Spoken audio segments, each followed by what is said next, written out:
parastākā kancelēs gumija. Jūs vidū viņā iesieniet mezglu. Vienā pusē uzlieciet sprādzīti un otrā pusē uzlieciet sprādzīti.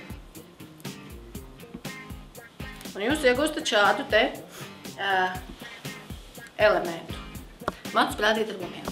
Iespraužamies to sprādzīti un ar gumiju velkam apkārt.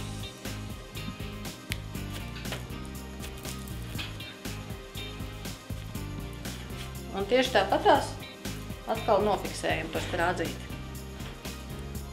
Un tādā veidā mēs esam pasargāti no tiem daudzajiem gailīšiem sekstītēm, kas parasti garos matos ievelkās.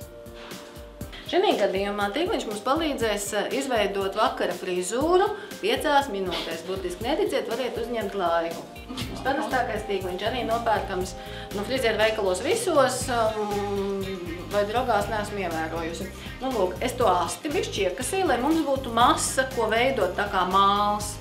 Tālāk mēs paņemam to tīkliņu, nofiksējam aiz vienas tās adatas maliņas, ieliekam visu to smuko masu tīkliņā un tālāk jūsu brīva izvēle. Ar pirkstiņiem smuki piespraudiet un vienkārši ar adatām piefiksējam. Un mēs varam veidot šo te gliemeža formu, tādu austeres formu pēc lapatikas, kā mums patīkās.